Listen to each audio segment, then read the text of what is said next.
There's one vicious cycle that keeps so many online service providers trapped in the same position at the same revenue band. And once you see how it works, you'll understand why. So basically what the cycle is you launch the offer, and then the effort to scale the offer exceeds the expected results window that you expect results will occur. And then you conclude that the offer is broken. And so you like rebuild from scratch and you launch an entirely new offer in a new market. And then you repeat this cycle over and over and over again. So basically what's happening is like you are misestimating the validation window. You believe that validation or results should arrive faster than it actually does. And you also believe that the effort required to reach the result is lower than it is. And so when you don't see validation in your compressed mental timeline, you conclude that the offer is broken when in reality you just exited before the signal could arrive. And so what do I mean by this? Let's just say you launch an offer, you're working at it for 3 months, 4 months, you're putting in like some effort. And so you enter this zone in which you believe that the validation or results should occur. You believe that like by month 3 and you've put in X amount of effort, you think that results should already be occurring. And because you believe that results should already be occurring, but they're not, you get the assumption that like, oh, it's the offer, it's the market. Let's jump into a new offer and launch a new offer into an entirely different market. And so you repeat the cycle again. You launch a new offer and then you enter that zone in which you believe results should occur. And then the same thing happens. You never try to like dissect what is going on in the market or the offer that you're in the vehicle that you're in. You always just assume that there's a better opportunity vehicle out there. So you jump to conclusions and say, this offer doesn't work. Let's launch a new one. But in reality, what you need to do is you need to stay with that same offer and optimize based on the signals that you get from the market. And you do this through like a longer time horizon. So like eventually, if you stay with it long enough, you will enter the zone in which results actually start occurring. And so what you need to do is you need to just act longer on the same vehicle using the signals that you get from that vehicle as optimization opportunities. What do I mean by this? So like, let's just say, for example, the V1 version of your offer. In month 1, you say, I will help you build your brand. So then you send 100 cold DMs and you post 20 pieces of content, and then you get 4 replies from the DMs. You get no calls booked, 0 saves. What do you do from here? Most of the time, you're going to realize that the offer is too vague, and you like build your brand doesn't map to a specific problem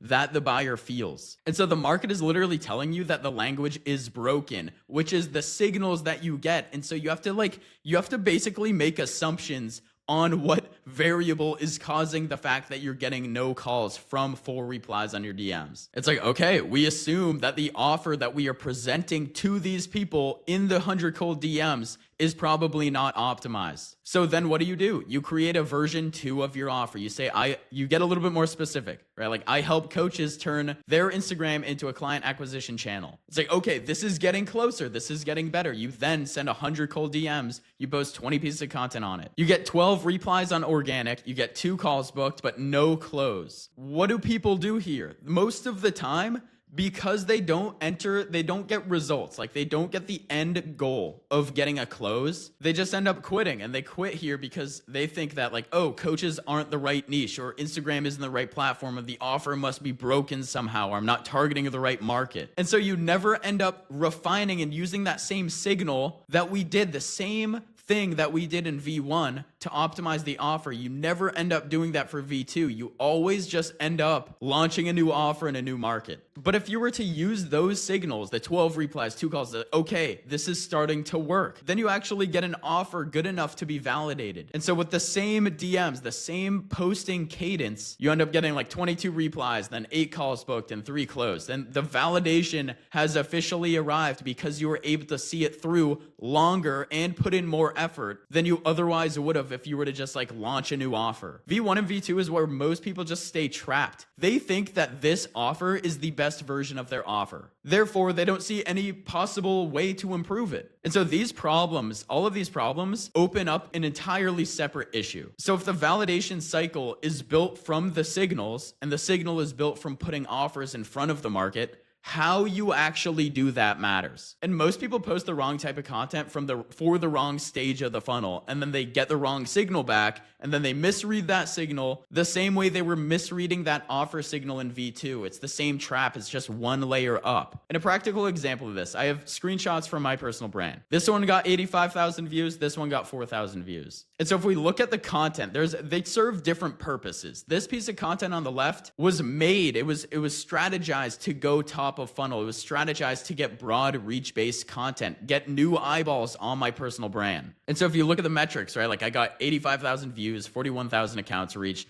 I got 24 comments, and the comments were literally just like motivational comments, or like the comments that you would see in top of funnel stuff. It's like, good work, keep it up, fire emoji, like we are all working together, whatever, right? Like this is what happens when you post broader reach stuff. Like the whole point is to get people to land on my profile. But if you look at the metrics on this, completely, like we would objectively say that the metrics on this one are way worse. We got 4,500 views, 181 likes, and we got 32 comments. Actually, I was replying to these comments, so there was probably like 16 just because it was a CTA for a lead magnet. But you get the point here, right? Like objectively, the metrics, if we were going to think of like in a narrow mind of like a non-business view, the metrics are way worse. But the fact that I got so many ICP qualified people commenting for my lead magnet, in a business perspective, this was way, way better than this top of funnel piece of content, because we actually were able to drive DMs for people asking about the offer. And then we ended up getting 4 calls booked. Actually, we got 3 calls booked, but still. So it's like, you have to understand that content serves different purposes across your profile. They're just doing completely different jobs. The first one is top of funnel. It exists to put new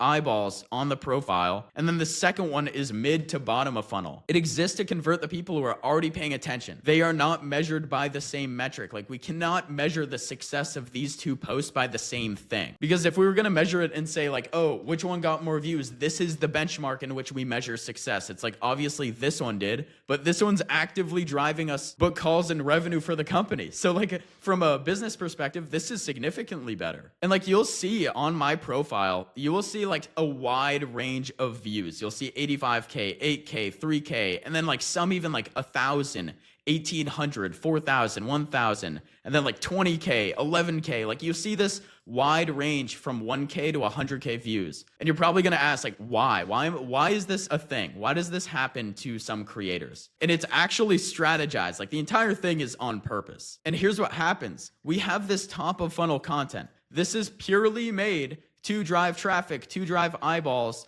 It's for discovery. What it does is it interrupts the pattern. The job is to get strangers to stop scrolling. And the function of the top of funnel is to drive profile interest. If you think about it, right? When you go to a profile, what are the first couple things that you look at? You check the followers, then you read their bio. And then what do? You probably go to their actual feed and you check out some of the posts. You look at you look at the metrics, you look at the views, the engagement, the actual content of the post. And what do you do after this? If the profile is optimized, you're probably going to check out some of their highlights and maybe even look at their story.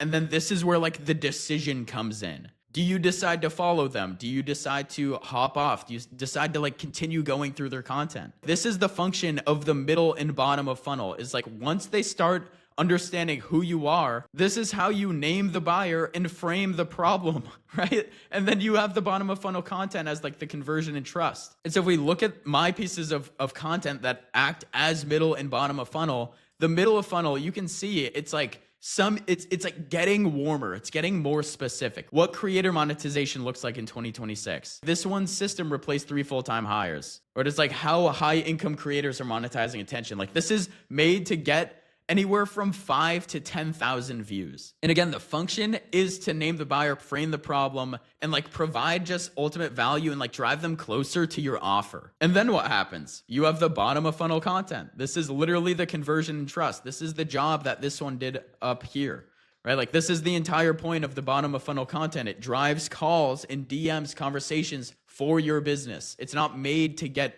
reach. It's literally made for the profile. So when someone lands on it, it's one of the conversion pieces that they look at. So they understand that you can do what you're saying you do. And you have the proof and the testimonials to showcase that everything is true. And so from here, after they consume some of the bottom of funnel content, what happens? What happens here? They either click the link in your bio, they follow you, they send you a DM, or they leave your page or just continue scrolling on your page. The actions that come from these things, right? Like when you have a link in your bio, it ideally should go to a YouTube video or a VSL or some sort of conversion mechanism or funnel. And then from here, since it's like very, very bottom of funnel, it should drive calls for your business. And if they follow you, you DM the follower, and then you start a conversation, and then ultimately they book in a call. In a better scenario, if they reach out because the bottom of funnel content worked, you end up having a conversation and then booking a call again. So like this is like how it works. And then ultimately, if you don't get any sort of action, they're literally just a ghost. Like they just look at your profile and hop off. Like we have really no way to